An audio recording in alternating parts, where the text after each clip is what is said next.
একটা ফ্যামিলিতে একাধিক জন আর্নার থাকা উচিত। তিনার হাজবেন্ড ট্রাক চালায় এবং সেখান থেকে তিনি পড়ে গেছিলেন। অনেকদিন পর আজকে রাজশাহী বিশ্ববিদ্যালয়ের ক্যাম্পাসে আসলাম। শহীদ মিনার সামনে যখন আসছিলাম তখন একজন মহিলাকে দেখতে পেলাম রাস্তার পাশেই বসে।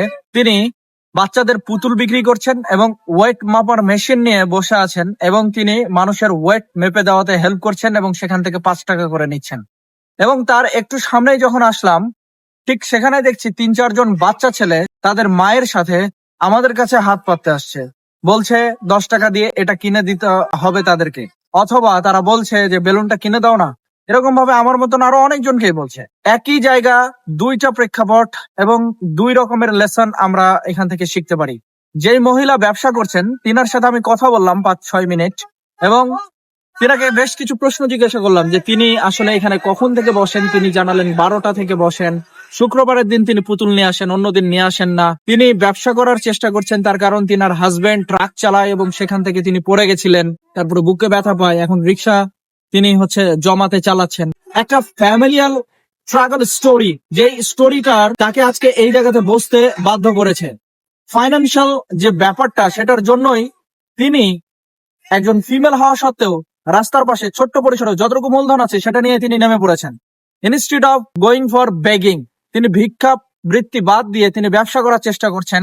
আমি জিজ্ঞেস করলাম আপনি পার ডে কত ইনকাম করেন? তিনি বললেন কোনোদিন 150 টাকা, কোনোদিন 200 টাকা সেল হয়, কোনোদিন 250 টাকা। ব্যাপারটা এরকম 150, 200, 250 টাকা সেল করছেন। আমি জানি না প্রফিট মার্জিন কত থাকেন, অর্থাৎ কয় টাকা প্রফিট করেন আর তিনি এভাবে চিন্তা করেন কিনা, বাট তিনি যে কয় টাকায় আর্ন করুক না কেন তিনি সেটা হালাল ভাবে ইফোর্ট দিয়ে আল্লাহর উপর ভরসা করে কাজ করার চেষ্টা করছেন। এবং তিনার 2 জন সন্তানও আছেন, অর্থাৎ একজন ক্লাস 8-এ পড়েন একটা মেয়ে এবং একজন ক্লাস 6-এ পড়েন ছেলেটা।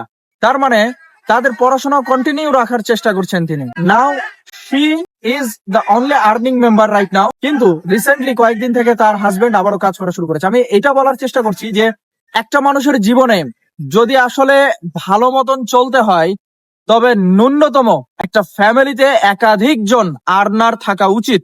আমাদের দেশে কিন্তু এরকম ভাবে চিন্তা করা হয় না। আমাদের দেশে একটা ফ্যামিলিতে একজন যদি আর্ন করে বাকি সবাই তার উপর বসে খায়। এই যে মেন্টালিটি এবং মাইন্ডসেট, এই জায়গা থেকে বের হয়ে আসা উচিত। অথবা আরেকটা জিনিস চিন্তা করা উচিত, ফাইন্যান্সিয়াল ফ্রিডম যদি পেতে চায় তাহলে ফ্যামিলিকে এই মহিলার মতন একদম সম্মিলিতভাবে প্রচেষ্টার সাথে সামনে আগানো উচিত। অর্থাৎ যতদিন তিনার হাজবেন্ড সুস্থ ছিলেন তিনি কাজ করেছেন, যখন তিনার হাজবেন্ড অসুস্থ হয়েছেন তিনি হাল ধরেছেন। অর্থাৎ একজন ফ্যামিলি সামলাচ্ছেন তো আরেকজন বাহির সামলাচ্ছেন। যদি ব্যাপারটা এরকম হয় তাহলেও একটা ব্যালেন্স লাইফস্টাইল চলে আসবে। মূল বিষয় এটা, এখান থেকে 2টা লেসন। এক, ইনকাম ডেফিনেটলি আরো বাড়ানোর ব্যাপারে কাজ করতে হবে। ফাইন্যান্সিয়াল স্টেবিলিটির দিকে আমাদেরকে সামনের দিকে নিয়ে যাওয়ার জন্য চেষ্টা করতে হবে। এবং 2, ভিক্ষাবৃত্তি অনেক সহজ পথ পদ্ধতি এবং এই ভিক্ষাবৃত্তি থেকে না যে তিনি যে ব্যবসার দিকে যাচ্ছেন সেদিকে আমাদেরকে যেতে হবে। আর চেষ্টা করতে হবে আল্লাহ সুবহানাহু ওয়া তাআলার উপর ভরসা রেখে, যাতে করে আমরা আসলে ফাইন্যান্সিয়াল ফ্রিডমের দিকে যেতে পারি এবং ভিক্ষাবৃত্তিকে না বলতে পারি।